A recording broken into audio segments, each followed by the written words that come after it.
Salam, hörmətli izləyicilər. Bugünkü dərsimizin mövzusu oksidləşmə reduksiya reaksiyalarının növləri barəsində olacaq. Oksidləşmə reduksiya reaksiyalarının növlərindən biri molekullararası oksidləşmə reduksiya reaksiyalarıdır. Bu reaksiyalara hansı reaksiyalar daxildir? Oksidləşmə reduksiya reaksiyaları demək, molekullararası oksidləşmə reduksiya reaksiyalarına daxil olan reaksiyalarda oksidləşmə dərəcəsi dəyişən element atomları müxtəlif molekullarda yerləşir.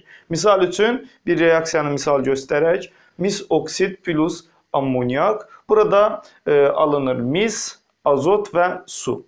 Artıq burada görürük ki, müsbət 2 oksidləşmə dərəcəsi göstərir. Mis 2 oksidin tərkibində bu müsbət 2-dən 0-a gəlmişdir və həmçinin ammoniak da ammoniakın tərkibində olan azot da -3 oksidləşmə dərəcəsi göstərir. Bu da -3-dən 0-a gəlmişdir. Yəni burada mis oksidləşdirici və həmçinin azot reduksiya edici hesab olunur. Artıq gördük ki, azot başqa element molekulun tərkibindədir, başqa maddənin tərkibindədir. Mis 2 oksid, yəni ki, oksidləşdirici isə başqa maddənin tərkibindədir. Yəni ki, burada artıq molekullar arası oksidləşmə reduksiya reaksiyası gedir. İkinci, demək, oksidləşmə reduksiya reaksiyalarının növlərinə daxildir. Molekul daxili, demək, oksidləşmə reduksiya reaksiyaları. Buna bir misal olaraq, əsasən bunlarda parçalanma reaksiyalarını daha çox, yəni oksidləşmə dərəcəsinin dəyişməsi ilə edən parçalanma reaksiyalarını buna misal göstərmək olar. Burada, demək, bir molekulun daxilində müxtəlif element atomları öz, demək, oksidləşmə dərəcəsini dəyişir. Misal üçün, deyək ki, natrium nitratın parçalanması reaksiyasına baxaq. Burada görürük ki, natrium nitrit plus oksigen alınır. Natrium nitratın tərkibindəki azotun oksidləşmə dərəcəsi müsbət 5-dir və parçalanma nəticəsində əmələ gələn natrium nitritin tərkibindəki azotun oksidləşmə dərəcəsi isə müsbət 3-dür. Artıq burada görürük ki, azot, demək, 2 elektron alaraq müsbət 2 oksidləşmə, yəni ki, burada bu oksidləşdirici olur və həmçinin oksigen də 2, demək, görürük ki, 2 oksigen artıq burada reduksiya edici olub, yəni oksidləşib. Ona görə də 2 elektron, daha doğrusu 4 elektron alaraq oksigen 0-a çevrilir. Artıq buradakı əmsallaşdırmaları siz özünüz görürsünüz ki, bu tənliklərdə əmsallaşdırmalar artıq keçən dərsimizdə keçmişik. Ona görə də əlavə vaxt itkisi getməsin deyə əmsallaşdırma barəsində burada danışmıram.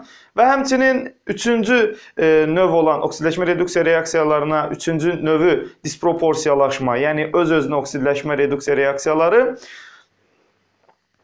bura daxildir. Misal üçün deyək ki, bir molekul həm bir element atomu həm oksidləşir, həm də ki, reduksiya olunur. Yəni, həm oksidləşdirici olur, həm reduksiya edici olur. Misal üçün, natrium hidroksid plus xlor alınır natrium xlorid plus natrium xloro plus H2O. Artıq burada görürük ki, xlor, natrium xlorun tərkibində 0-dan -1-ə gəlib, natrium xloroda müsbət bir oksidləşmə dərəcəsi göstərmişdir. Yəni ki, burada xlor həm oksidləşdirici oldu, həm də ki, reduksiya edici oldu. Bir də disproporsiyalaşma reaksiyasının əksi var, yəni əks öz-özünə oksidləşmə reduksiya reaksiyaları. Buna kommutasiya reaksiyaları deyilir.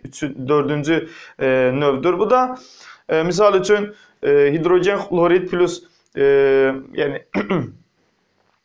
H-xloro3 üzərinə gəldikdə alınır H2O plus xlor 2. Artıq burada görürük ki, reaksiya daxil olan məhsullarda xlor -1-dir və həmçinin H-xloro3-ün tərkibindəki, xloratın tərkibindəki xlor atomda müsbət 5 oksidləşmə dərəcəsi göstərir. Amma ki, reaksiya məhsullarında isə xlor -1-dən 0-a gəlib və həmçinin də müsbət 5-dən 0-a gəlmişdir. Yəni ki, -1-dən 0-a gəldikdə elektron almış, yəni ki, reduksiya edici olub və müsbət 5-dən 0-a gəldikdə isə oksidləşdirici olmuşdur.